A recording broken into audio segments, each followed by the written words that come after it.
In this interview, Mrs. Gulivas reflects on her groundbreaking journey as a female agronomist, sector lead, and coordinator of high-impact agricultural projects. She generously shares the core values that have shaped her path: excellence, mentorship, service, and spirituality. Deeply involved in international cooperation and numerous NGOs, she embodies a model of female leadership that is rooted, well-equipped, and visionary. Her passion for youth, technology, and education shines through in every project she leads, an inspiring, radiant, and deeply human testimony.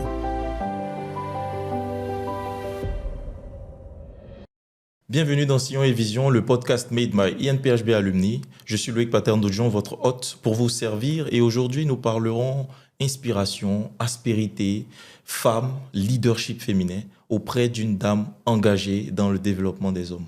J'espère que vous êtes prêts. Moi, je suis super prêt. Et donc, c'est parti. Notre invitée de ce jour, je vous l'avais dit, est une femme, mais pas n'importe laquelle. Il s'agit d'une femme d'impact. Diplômée de la toute première promotion de l'École supérieure d'agronomie 1996, elle totalise près de 30 années d'expérience dans l'agronomie et dans le leadership féminin et le développement des hommes et des femmes. C'est une femme dotée d'un fort caractère, une manager hors pair, et nous aurons l'honneur de la voir nous conter son expérience et nous prodiguer des conseils exceptionnels pour la suite de notre parcours, bien sûr, et pour nous inspirer. Je suis très heureux d'être en sa compagnie et j'espère que vous aussi. Aidez-moi à souhaiter la bienvenue à notre aînée, Aude Viviane Gulivas. Bonjour, chère aînée, comment vous allez? Bonjour Loïc, et puis merci pour cette présentation qui est très élogieuse et je dirais flatteuse. Je vous en prie. Mais c'est normal, hein, tant d'années d'expérience, qui suis-je devant? Super, je suis très content de vous avoir en tout cas. Et je suis sûr aussi pour tous ceux qui nous suivent actuellement. Alors, chère aînée, on va aller dans le vif du sujet. Nous avons près de 1h45 de discussion. J'espère en tout cas que ça va suffire, même si je ne pense pas, parce que notre aînée, voilà, c'est 30 années hein, après tout. Super. Alors, chère aînée, est-ce que dans un premier temps, vous pouvez nous briefer sur votre personne, votre personnalité? Qui est l'aînée Aude Viviane Gulivas? De qui s'agit-il réellement? Merci beaucoup Loïc. Je suis la première fille et le deuxième enfant d'une fratrie de 10 enfants. Wow. De même père, même mère. Wow. Félicitations au papa. Mon père était le premier directeur de l'école chrétienne ivoirienne pour les sourds à Yopougon. Donc wow. J'ai grandi dans un environnement de personnes vivant avec le handicap. Et j'ai très tôt voulu embrasser la carrière. Je ne savais pas comment ça s'appelait avant, mais je travaillais la terre, je plantais dans les gazons de mon père, wow. Jusqu'à ce que je découvre qu'il y a une école qui forme au métier de l'agriculture. Quelque part à Yamsoukro là-bas. À Yamsoukro. Et ça, c'était... je voulais revenir en arrière. J'étais en année en terminale. Et donc, pendant l'orientation, j'ai rempli le troisième choix qui était pharmacie, le deuxième choix qui était physique-chimie, et puis le premier choix, je suis resté là. Je regardais dans la liste, je ne voyais pas en fait ce qui me convenait. Et donc le conseiller d'orientation avait me voir, mais mademoiselle, vous ne remplissez pas le premier choix. Je veux dire que je cherche une école où on apprend l'agriculture. Il dit donc, vous savez ce que vous voulez? Je dis oui, je veux. Wow. Il dit, mais il y a une école qui était avant à Abidjan, donc l'ENSA d'Abidjan qui était... Aujourd'hui, l'université d'Abobo, dans Abourgois, c'était là le site de l'ENSA, mais qui est maintenant à Yamsoukro. Et on fait 2 années préparatoires, mais si vous passez le concours que ça ne marche pas, vous allez venir recommencer l'université. Je vais dire, mais c'est là-bas que je vais aller. Wow. Donc, et dans mon école, et dans ma classe, et dans mon quartier aussi, j'étais la seule à aller à Yamsoukro, quand tout le monde partait à l'université. Waouh, ça c'est super ça, c'est vraiment inspirant. Et je suppose que vous n'avez pas eu peur lorsqu'on vous a dit par exemple qu'après 2 années de classe prépa, vous reprenez tout à zéro si vous n'êtes pas admise en cycle ingénieur? Non, c'était le risque qu'il fallait prendre pour réaliser mon rêve. Waouh, j'apprécie. On a une aînée donc qui a le goût du risque. Alors, cher aîné, merci en tout cas pour votre présentation. Je pense que, bon, on a une idée de qui est l'aîné, mais vous le saurez encore plus à la suite de toutes les questions. Alors, cher aîné, est-ce que vous pouvez nous faire un aperçu de l'état, ou plutôt de l'environnement à l'INPHB lorsque vous intégriez l'école pour la première fois et comment ça s'est passé jusqu'à votre sortie? Merci beaucoup. Quand je suis arrivé à Yamoussoukro pour la première fois, ce qui m'a le plus épaté, c'était les infrastructures. Je me disais, waouh, il y a une école vraiment de cette carrure en Côte d'Ivoire. Et j'étais fière d'être ivoirienne. Wow. Surtout qu'on était dans la ville du président Félix Houphouët-Boigny. Mais j'étais encore plus subjuguée quand on est arrivé, que chacun avait droit à sa chambre. On nous a donné tout, depuis les draps jusqu'au savon, avec de l'eau chaude. Et chaque semaine, on changeait les draps. On était vraiment la promotion qui était privilégiée. Et ce qui m'a encore marqué, c'est qu'en 91, puisqu'on est rentré en janvier 91, en avril 91, le président Nelson Mandela visitait la Côte d'Ivoire. Il est venu à Yamoussoukro et il est venu à l'ENSA. Et dans la visite de l'ENSA, Oufoué et lui, j'ai eu la chance qu'il me... Salut, il vous tend la main. Il me tend la main aussi.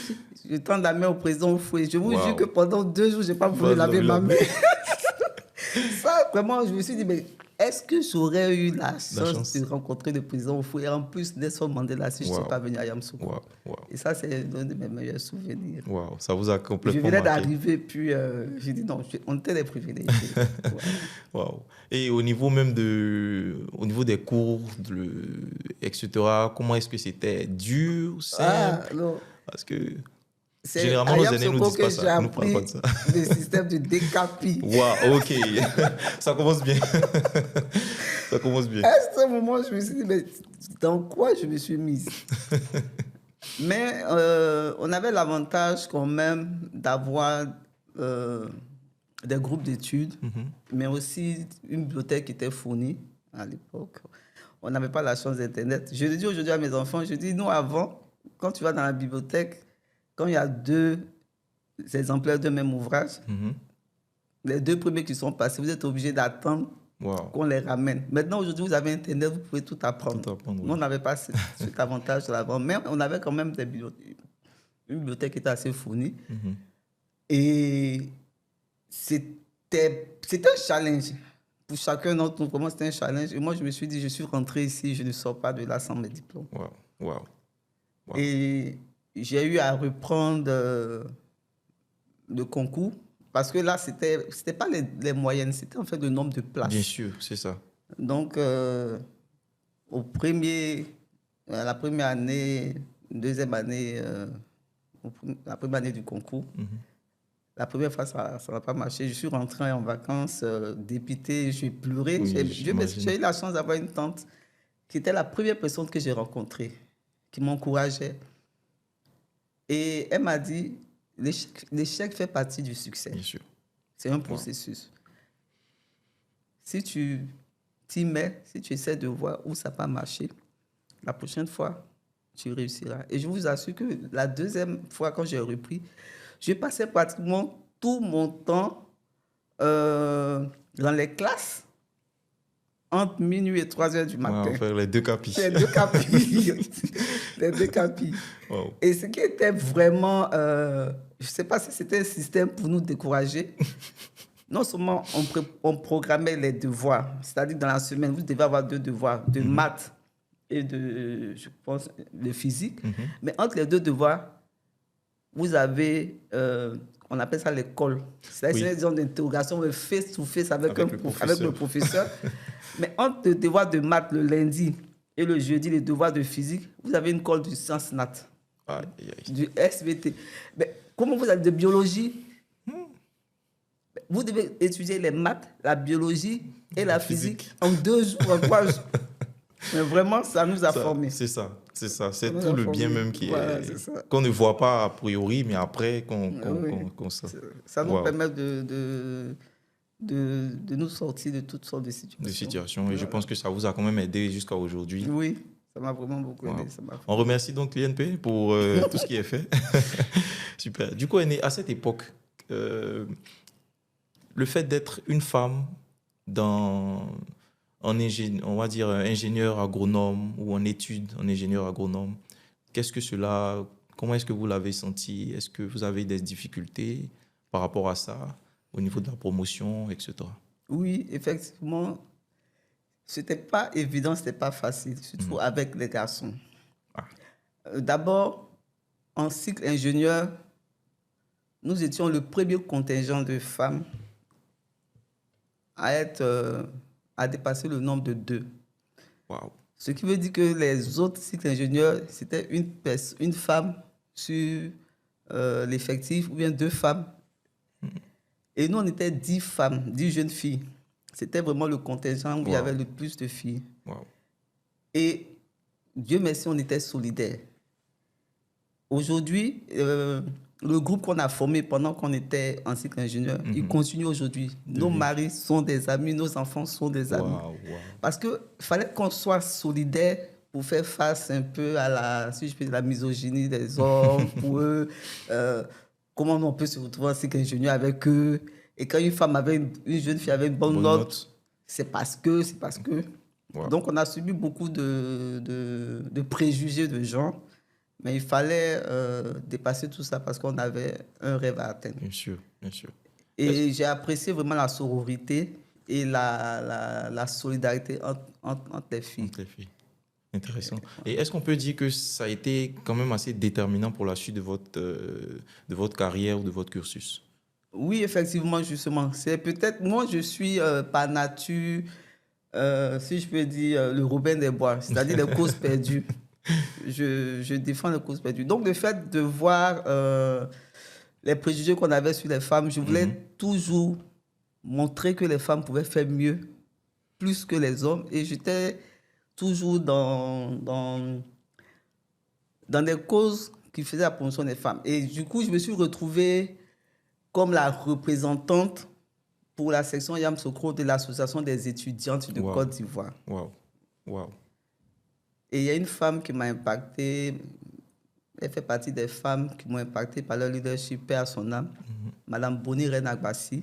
Elle avait une ONG, Aoulaye, African Women Leaders in Agriculture and Environment. C'est elle qui m'a emmené aussi dans le mouvement associatif, les ONG. Et c'est comme ça que tout ce qui était cause féminine, c'est venu naturellement parce que j'avais ça déjà en moi. Et puis l'environnement m'amenait aussi à me battre pour les femmes.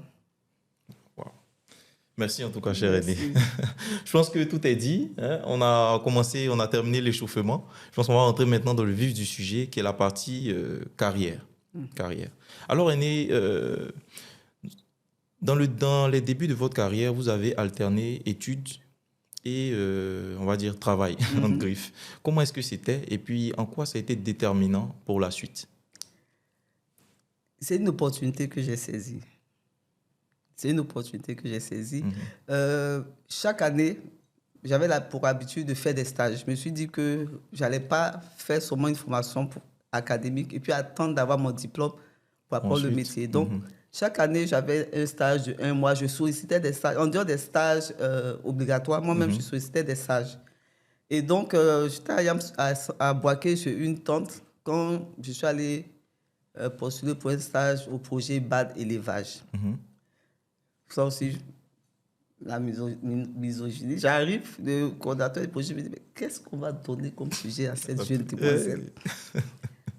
Donc, il me dit, bon, vous allez travailler sur le financement des projets d'élevage des femmes dans le petit élevage, c'est-à-dire l'héliciculture, l'élevage d'escargots, l'aviculture, tout ça, est-ce que les femmes ont du financement.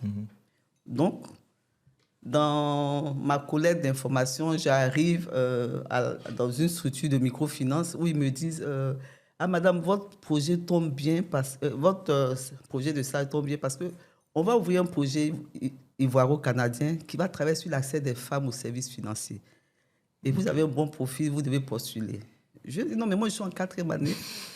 Je vais faire mon cycle, ma spécialisation l'année prochaine. Et la dame me dit, madame, peut-être que c'est en Afrique ici que les étudiants ne travaillent pas, mais au Canada, les étudiants travaillent. Il y a études et travail.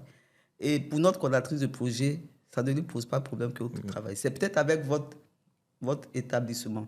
Donc, je vais voir mon directeur d'études qui, Dieu merci, c'est quelqu'un qui a fait des études, qui a fait un PhD aux États-Unis. Et donc, il était ouvert d'esprit. Il me dit, moi, je n'ai pas de souci, mais tu te débrouilles pour faire ton mémoire de stage sur le thème du projet. Donc, du coup, mon mémoire de stage, c'était accès des femmes ivoiriennes aux services financiers, qui était le titre du projet. Wow. Donc, tout ce qui est collecté. Et j'ai commencé en janvier, et j'ai commencé en janvier en contrat partiel.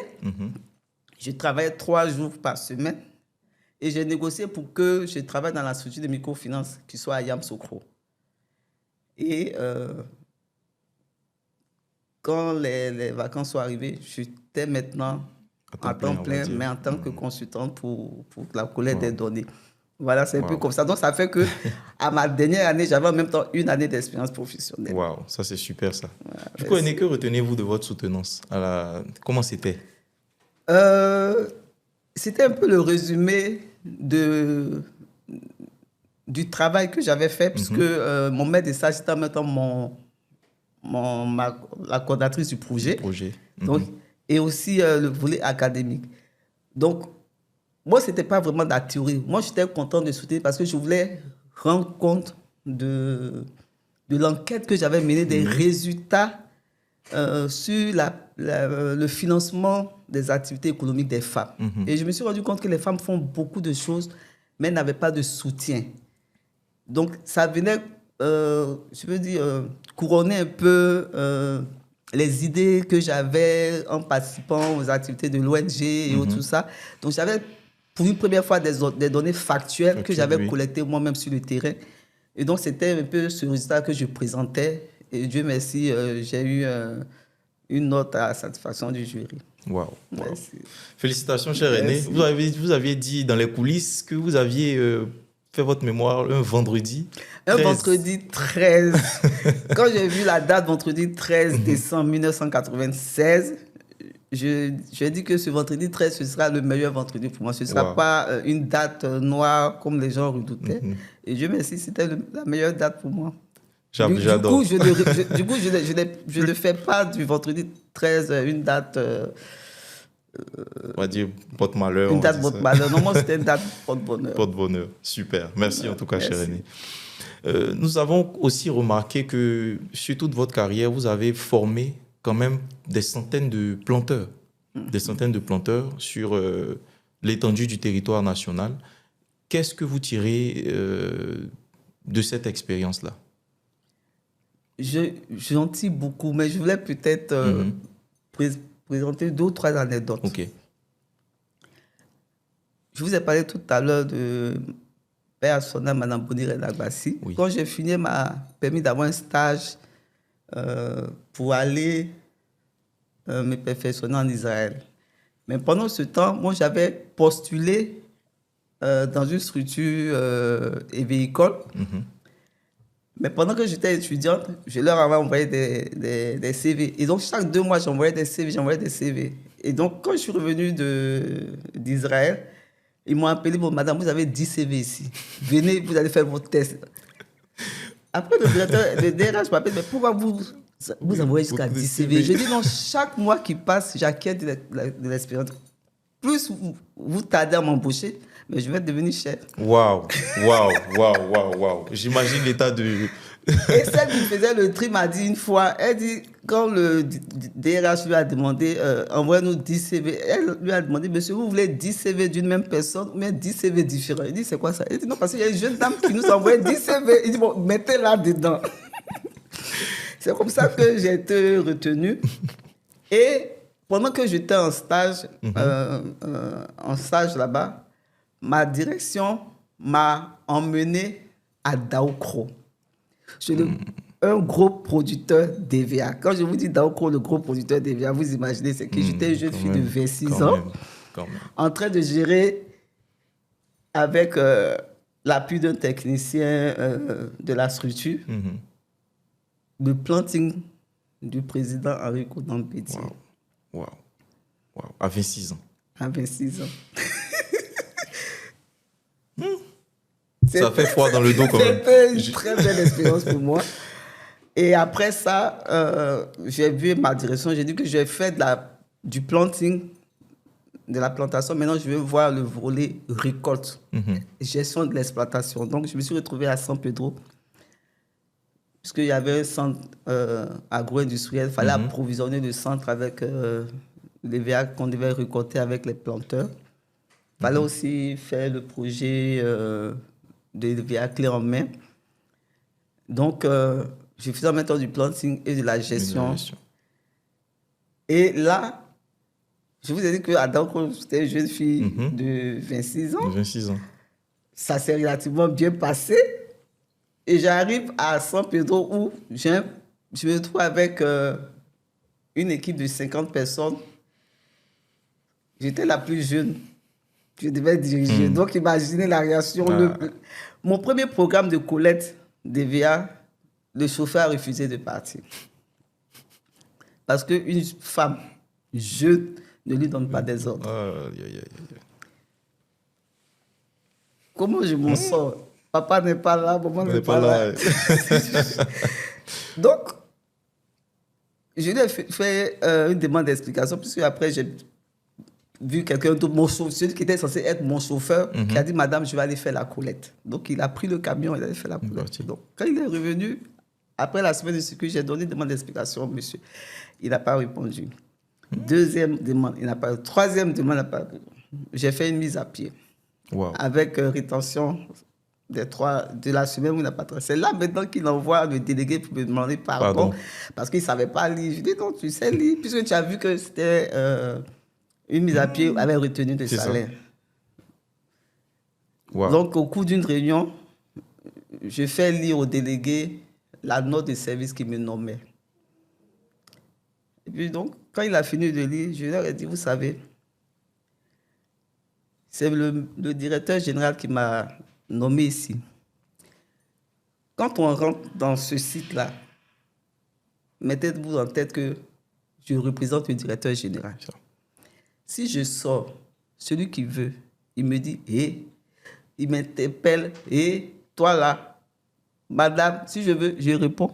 Si je veux, je ne réponds pas. Mais quand on revient ici, c'est le directeur général que vous avez devant vous, ce n'est pas moi, parce que c'est lui que je représente. Premièrement. Deuxièmement, si vous mettez du sable dans mon attiqué, je me paie langage terre à terre. Moi, je vais changer l'attiqué, mais vous n'aurez plus d'attiqué à manger. Je vous jure que avant que je ne quitte la ville, c'était le meilleur travailleur. Waouh.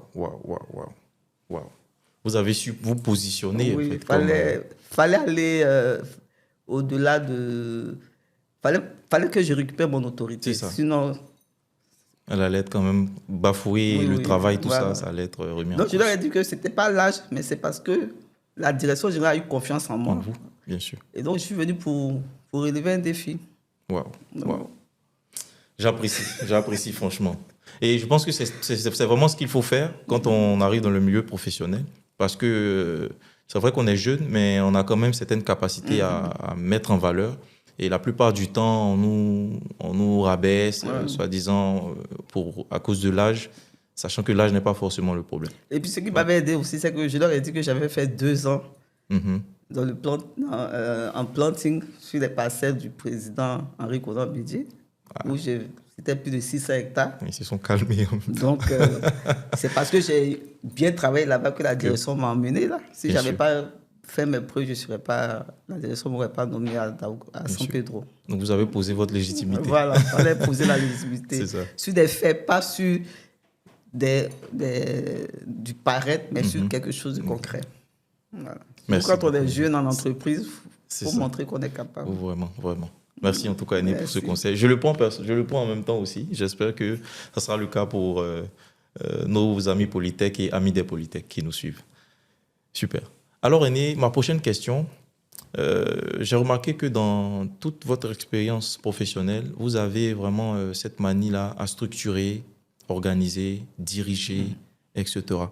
Est-ce que cela, on va dire, c'est une étincelle qui est innée ou ça a été, vous l'avez construit progressivement au fil des années? Les deux. Wow. Je suis pratiquement l'aîné d'une famille de 10 enfants. Ma mère s'est mariée très jeune. Il y avait 7 grands et 3 petits. Quand je me suis retrouvée à 15 ans, 17 ans, je suis devenue un peu la maman des derniers parce que je voyais que ma mère était très fatiguée, donc il fallait l'aider. Donc, quand je revenais de l'école, je l'aidais dans les charges de gestion de la maison, gestion de mes frères et sœurs. Et moi, tous mes frères, mes petites sœurs, mes petits frères, eux tous m'appellent Maman Odo. Parce que j'étais une mère pour eux, je suis toujours leur mère. Donc, au niveau déjà de l'environnement familial, j'ai très vite pris des responsabilités. Et puis, je vous ai dit que je suis un peu le Robin des Bois. J'ai grandi à l'école des sourds. Et je me suis rendu compte que les rivierains, les jeunes garçons qui étaient autour, ils jouaient sur l'handicap des jeunes filles sourdes pour leur faire la cour et puis pour abuser d'elles. Donc, je marchais avec elles et puis je faisais comme si j'étais sourde. Et donc, je prenais toujours leur défense parce que je savais ce qu'ils leur disaient. Donc, je prenais toujours leur défense. Donc, j'ai très tôt pris la défense des personnes qui étaient en situation de vulnérabilité. Mais en plus aussi, à l'école, j'ai dû me battre dans les... comme je vous ai dit, on s'est retrouvés dans les grandes écoles. On était pratiquement le contingent des filles, des garçons en face. Il y avait une certaine rivalité. Donc, il fallait encore se battre pour s'imposer. Dans le milieu professionnel, il fallait se battre pour s'imposer à cause de son âge, mais aussi à cause du fait qu'on était une femme. Donc, du coup, je me suis dit, si tu n'as pas une vision de ce que tu veux être, ce que tu veux devenir, tu vas naviguer à vue. Et puis, dans ma formation, j'ai travaillé en gestion des projets, puisque j'étais sur le projet. Dans la gestion des projets, il y a la planification. Oui. Et en évacuation aussi, il faut planifier. Il faut planifier la collecte, il faut planifier la récolte, il faut planifier le circuit de collecte avec les producteurs, il faut planifier la livraison, il faut planifier l'achat, le paiement des producteurs. Oui. Wow. Donc, on est toujours dans un système de planification, d'anticipation, de réflexion stratégique. Et ça m'a toujours accompagné. Et donc, ma nature plus ma formation et puis l'expérience professionnelle ont fait que je suis resté dans la planification, la gestion, aussi bien des hommes que des projets, que de la famille. Incroyable, incroyable. Aîné, vous avez dit un mot qui m'intéresse vraiment, c'est le mot projet. J'ai vu que vous êtes vraiment attiré sur tout ce qui concerne la gestion de projet. Du coup, ma question, c'est de savoir, pour vous, c'est quoi un bon projet? Un bon projet dans votre domaine? Un bon projet, d'abord, c'est un projet qui répond à un besoin. Un besoin qui a été identifié. Parce qu'il y a eu un problème qu'on a fait de formulation, qui répond à un besoin. Ensuite, en tant que coordinatrice de projet que j'ai été, un bon projet, c'est celui aussi qui réussit à atteindre les résultats avec une efficacité aussi bien financière, dans le temps, mais aussi dans l'impact que ça va apporter aux populations. Donc, c'est ça pour moi. C'est pas le montant, mais c'est la réponse et l'impact que ça apporte. C'est ça pour moi un bon projet. C'est ça. J'apprécie, surtout le mot impact, parce qu'un projet sans impact, ça, il ne peut pas l'appeler projet. Nice. Merci en tout cas, cher Aîné. Aujourd'hui, vous êtes à l'ambassade du Canada. Quel poste vous occupez là-bas actuellement et comment est-ce que ça se passe? Comment est-ce que ça façonne votre vision du monde aujourd'hui? J'étais gestionnaire de projet, donc j'étais d'une face dans la relation avec le bailleur. Aujourd'hui, je suis agent de développement. Je suis du côté du bailleur puisque je m'occupe de faire le suivi en lien avec l'équipe d'Ottawa. D'accord. Des projets financés par le Canada et mis en œuvre par les organisations canadiennes ou les organisations multilatérales qui reçoivent du financement canadien. Donc, c'est moi qui lis les rapports maintenant, ce n'est pas moi qui les produis. C'est moi qui approuve les notes conceptuelles, ce n'est pas moi qui les... Mais j'ai eu l'avantage d'avoir fait le terrain, d'avoir été gestionnaire de projet, de connaître les contours dans la gestion de projet, surtout avec les Canadiens, c'est vraiment la gestion axée sur les résultats. Donc aujourd'hui, c'est plus facile pour moi de faire ce travail-là. Mais je suis là-bas aussi parce qu'au niveau de l'ambassade, les employés canadiens font une rotation de 3 ans. Donc, il faut quelqu'un qui soit la mémoire corporative dans le cadre des relations bilatérales entre le Canada et la Côte d'Ivoire. Donc, moi, en tant qu'Ivoirienne, connaissant aussi les structures ivoiriennes et puis la réalité locale, je fais un peu la transition entre l'intérêt canadien et l'intérêt de la Côte d'Ivoire. Nice. Voilà. Donc, merci. Voilà un peu mon rôle là-bas. Ça, c'est vraiment, on va dire, la carrière d'une personne excellente. Et parlant d'excellence, vous avez reçu plusieurs prix qui ont renforcé donc votre confiance en vous et ont montré au monde entier que vous êtes une personne d'impact. Vous avez même, je crois, créé un prix. Et ce qui me motive à vous poser cette question, quelles sont pour vous les valeurs nécessaires qu'une personne devrait avoir, peut-être en entreprise ou en elle-même, ou sur tout le cours ou tout le long de sa carrière, surtout pour une femme? Merci beaucoup. Pour une femme, d'abord, c'est la confiance en soi. Ouais. Elle va se retrouver dans beaucoup de situations où on va lui prêter des intentions. On va douter de ses compétences. On va lui mettre souvent même des bâtons dans les roues pour qu'elle tombe et qu'on dise qu'on savait qu'elle n'allait pas réussir. Donc, il faut avoir confiance en soi. Ça, c'est le premier. L'autre valeur, c'est l'intégrité. Je me dis toujours, et je l'ai dit récemment même à un jeune, que je peux ne pas avoir des milliards. Mais une chose est sûre, je ne veux pas que, quand je vais quitter ce monde, le nom que mon père m'a donné à la naissance, qui va m'accompagner à la mort, soit terni par un quelconque scandale de mauvaise gestion et autres. Donc, pendant que j'étais la gestionnaire des projets, j'ai fait tout pour que tous mes comptes qui étaient audités par des cabinets d'audit externes soient certifiés sans réserve. Donc, ça, je me dis que l'intégrité, ça emmène aussi la confiance.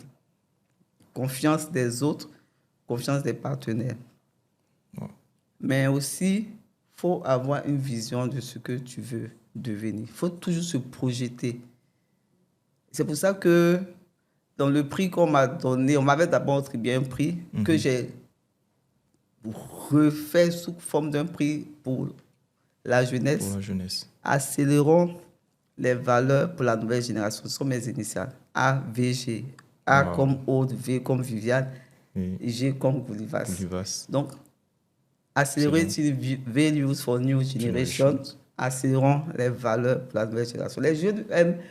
je me suis rendu compte que les jeunes aujourd'hui, je vous ai dit que j'ai presque 30 ans d'expérience professionnelle. Mais ce que je suis devenu aujourd'hui, les jeunes veulent devenir cela en gommant les 30 ans. L'expérience que j'ai peut les aider dans le partage de mon expérience, peut les aider peut-être à ne pas faire 30 ans, à faire peut-être 10 ans, 15 ans pour acquérir les mêmes capacités, les mêmes compétences que moi j'ai mis 30 ans à acquérir. Mais une chose est sûre, ils vont faire leur chemin. Donc, ce n'est pas la génération zapping, en une minute, on a ce qu'on veut. Non, le travail paye et la patience aussi. Voilà. Wow. Merci beaucoup, cher Aîné. Merci. J'ai vu aussi, Aîné, que vous misez beaucoup sur le travail, sur l'excellence. Et parlant d'excellence, vous ne manquez jamais de vous former au fil du temps. Et même aujourd'hui, vous continuez de vous former, même à l'intelligence artificielle. Oui. Tiens, Aîné. Je suis agréablement, on va dire, surpris par tout ça. Et du coup, qu'est-ce qui vous motive à continuer donc dans cet élan de formation? Parce que je veux vivre longtemps. Wow. Vous savez, les cellules du cerveau sont les seules cellules qui ne meurent pas avec l'âge. Au contraire, elles se rajeunissent. Plus on apprend, plus les cellules du cerveau se rajeunissent. Elles ont une élasticité, une plasticité qui font que les neurones se multiplient, plus on apprend. Et comment je veux vivre longtemps, il faut que j'apprenne. Ça, c'est le premier objectif. Deuxièmement, je veux transmettre. Je vous ai parlé de vision de planification. Je me dis que dans 5 ans, je vais peut-être arrêter d'aller me lever à 7 h du matin, de rentrer à 16 h. Oui. Mais tout ce que j'ai acquis comme compétence, il faut que je puisse le transmettre. C'est pour ça que je prépare aussi un doctorat. Le doctorat sera un peu le couronnement des expériences professionnelles que j'ai eues. Je pourrais avoir un doctorat honoris causa. Mon père était aussi enseignant, donc le goût de l'étude. Moi, j'ai toujours eu des bibliothèques à la maison. J'ai toujours eu des livres autour de moi. Il y a des choses que j'ai apprises pas dans les livres. Ce n'est pas parce que j'ai causé avec des personnes, c'est parce que j'ai lu. Deuxièmement, faut tenir compte de l'environnement. Je disais à mes enfants, et je vous l'ai dit tout à l'heure, que quand on était à l'INPHB, on avait des livres. Mais aujourd'hui, avec Internet, c'est une bibliothèque ouverte. On peut tout apprendre, pourvu qu'on le veuille. Il n'y a pas quelqu'un qui va venir prendre un livre qui va le cacher, pour ne pas que toi, tu aies l'information. Donc, il suffit de le vouloir et d'apprendre. Maintenant, je fais en même temps un doctorat parce que je veux apprendre, mais je veux communiquer aussi. Je pourrais avoir un doctorat honoris causa qui va récompenser mes 30 années d'expérience, mais non, je veux apprendre la méthodologie de recherche, d'enseignement pour communiquer ce que j'ai appris, ce que j'ai accumulé avec tout mon parcours professionnel. Mais je vais vous dire aussi que l'entreprise où je suis, on a une formation continue. Quand on rentre à l'ambassade du Canada, en 6 mois, vous avez un certain nombre de cours que vous devez accomplir. Wow. 1 an après, vous avez un certain nombre de cours. Chaque année, vous avez des cours. Vous faites toujours mise à niveau. Des cours pour faciliter votre travail, mais des cours de renforcement personnel. Personnel aussi. Et donc, je suis heureuse que dans l'entreprise où je suis aussi, on m'encourage à travailler, on m'encourage à étudier. Là, même hier, je viens de lire qu'on a 3 programmes de formation avec 20 bourses pour une formation au Maroc, au Sénégal. Wow. En 2025-2026, on nous demande de postuler pour faire ces formations-là. Donc ça, c'est déjà un avantage. C'est que si les Occidentaux sont conscients de l'importance de l'apprentissage, il faut que les Africains s'y mettent. On dit généralement que quand vous voulez cacher une richesse à un Africain, il faut le mettre dans un livre. Il faut démystifier ça. Aujourd'hui, avec Internet, on peut tout apprendre. On n'est pas sur Internet pour juste s'amuser, mais pour apprendre. Deuxièmement, l'intelligence artificielle, qu'on le veuille ou pas, ça fait partie de notre quotidien. Aujourd'hui, nous, dans l'entreprise où je suis aussi, c'est intégré. C'est intégré dans le processus opérationnel du travail. Pour faire aujourd'hui un discours, mon patron me dit, fais-moi un discours aujourd'hui, va sur Copilote, prends les thèmes des fois, fais-moi le discours. Mais je vais vous dire qu'avant qu'on me passe de Copilote, la formation que j'avais faite avec... sur l'intelligence artificielle, sur le coding et tout ça. Quand ils sont venus nous faire des cours de copilote, moi j'étais déjà avancé parce que je connaissais, j'avais déjà fait la formation avant que mon entreprise nous dise qu'on avait fait la formation sur l'intelligence artificielle et tout ça. Et j'ai choisi le coding parce que quand on était à l'ENSA, J'ai un ami, Nyamke Richard, je dis toujours cet exemple-là. Il a fait la zootechnie. La zootechnie, c'est un peu comme les vétérinaires. Oui. Mais il était passionné d'informatique. On nous faisait des programmations C++, JavaScript. Moi, je dis, mais c'est quoi ce charabia-là? On partait, franchement, ça rentrait pas. Ouais. Mais lui, il était tellement passionné. Ça fait que quand il a fini, il n'a pas exercé en tant que zootechnicien. Il a été recruté par Oracle France. Waouh. Comme informaticien, sans avoir fait vraiment de grands diplômes d'informatique. C'est ce qu'on apprenait. Et c'est un de nos professeurs, M. Koula Joseph, qui était le grand informaticien de l'NPHB. Il venait, je crois, des États-Unis ou ça. Donc, lui, c'était une revanche pour moi. Donc, quand j'ai fait cette formation avec M.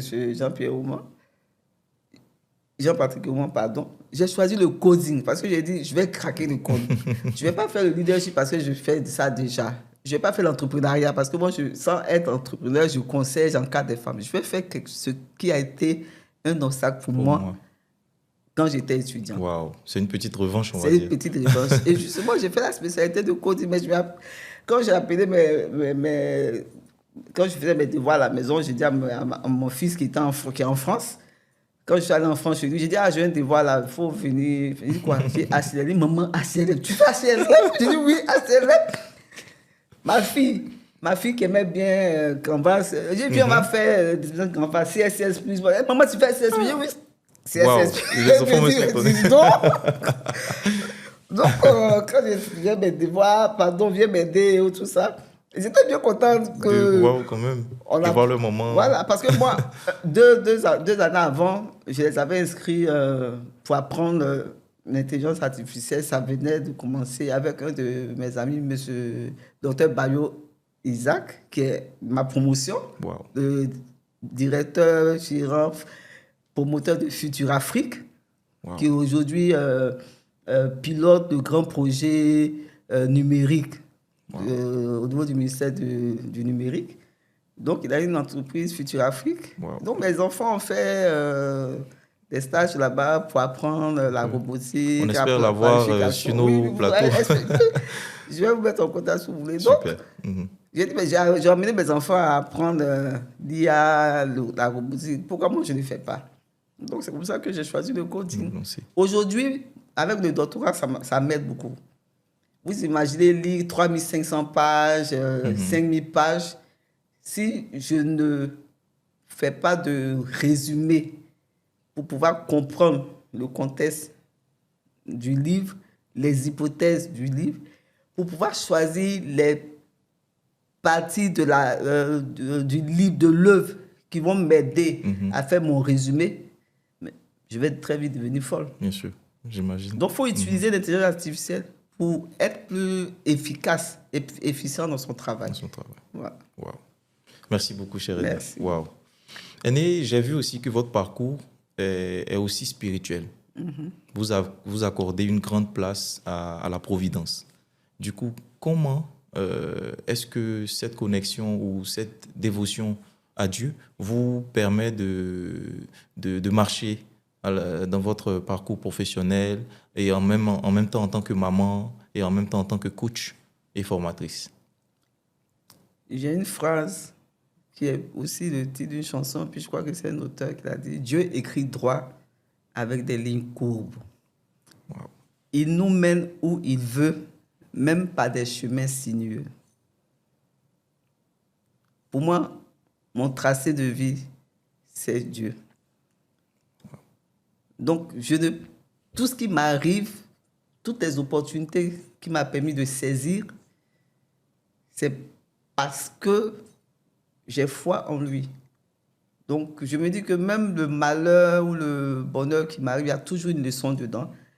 Et Dieu a donné à l'homme la capacité et le potentiel de création, de construction, de transmission.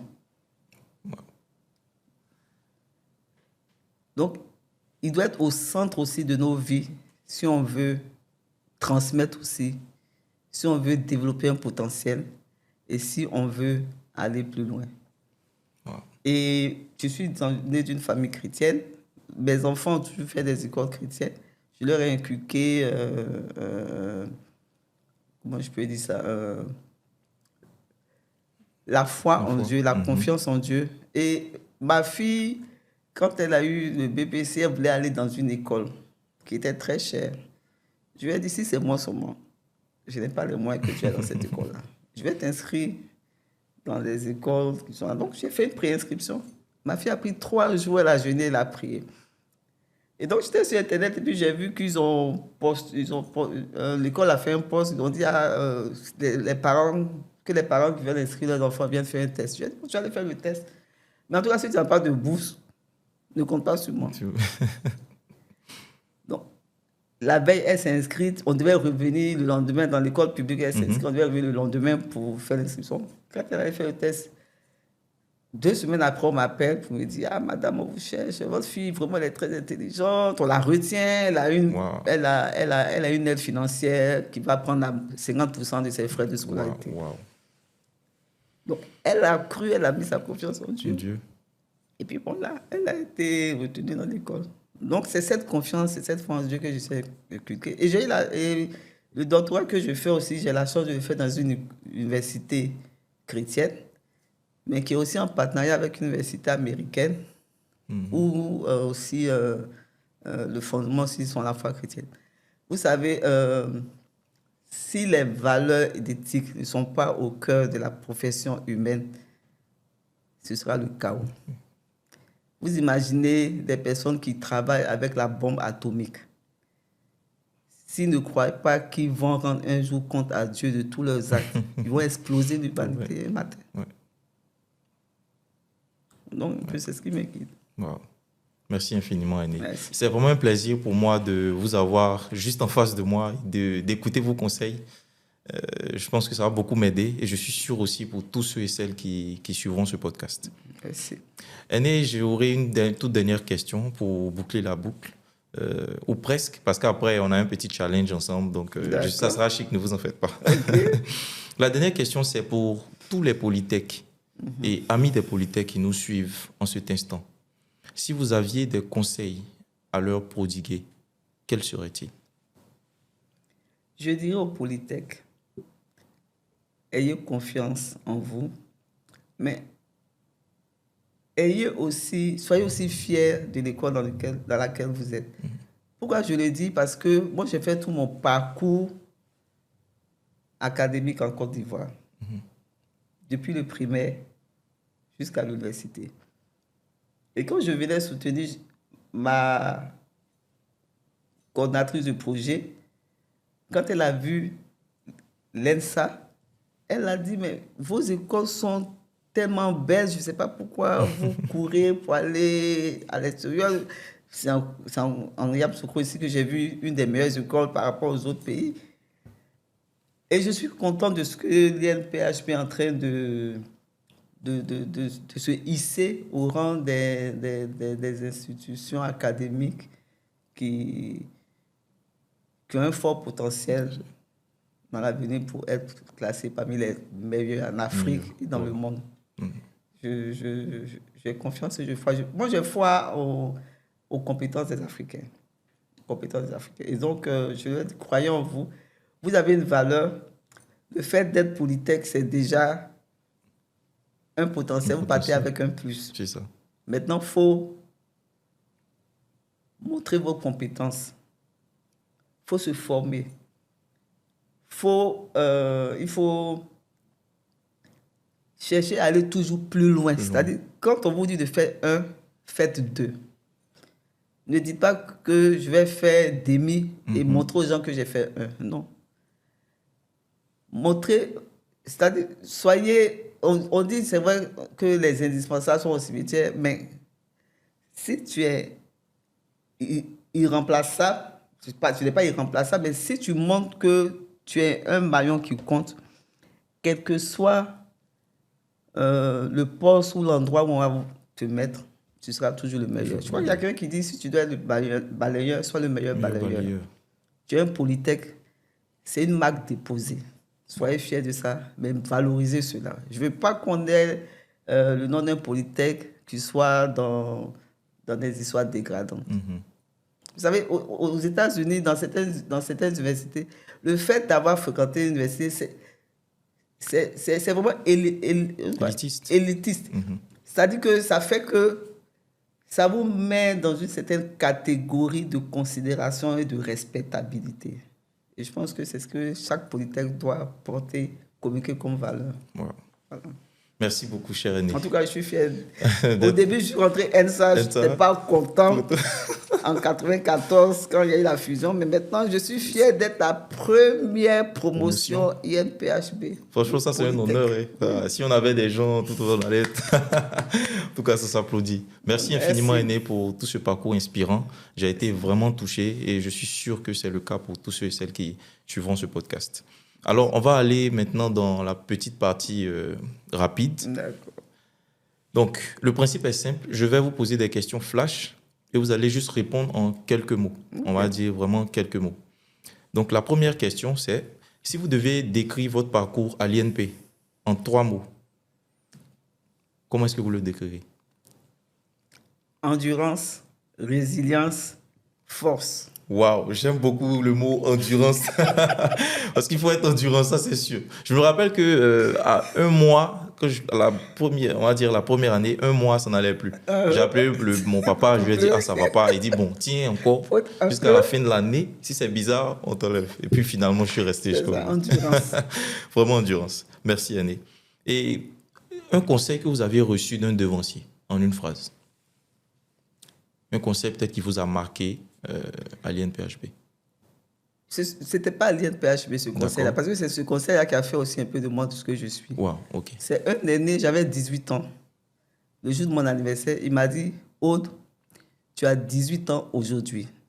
C'est fini, tu n'auras plus 18 ans. Par contre, il y a un âge que tu n'as pas encore eu, c'est 50 ans.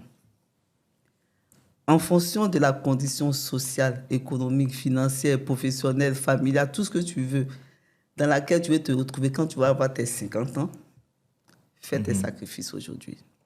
Wow. Et c'est ce que j'ai toujours suivi. C'est fort, c'est fort. Franchement, on va remercier cette personne vraiment pour ce conseil parce que c'est en majeure partie ce qu'il vous a fait aujourd'hui. Oui. Merci infiniment. Merci. Merci à cette personne aussi. Alors, la troisième question qui viendra tout à l'heure, mais avant ça, il y a une petite question. Et cette question, elle doit être tirée au sort. Ah bon? Ne vous en faites pas, c'est vraiment simple. Hein, c'est vraiment, vous allez tirer peut-être une petite question et la lire. N'ayez pas peur, Aîné, tout va bien se passer. Ça,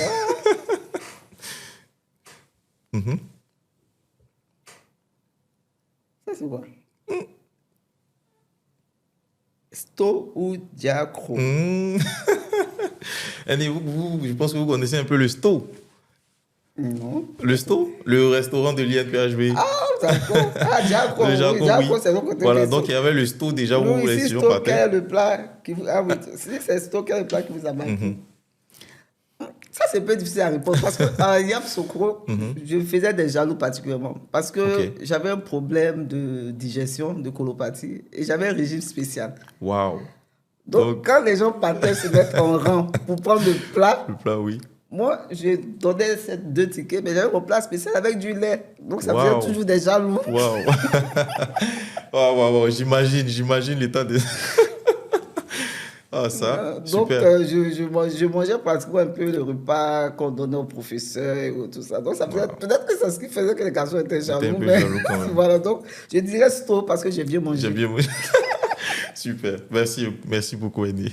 Et pour la toute dernière question, si on va dire, si on devait recevoir quelqu'un d'autre ici, parmi nous, quelle personne vous nous proposeriez?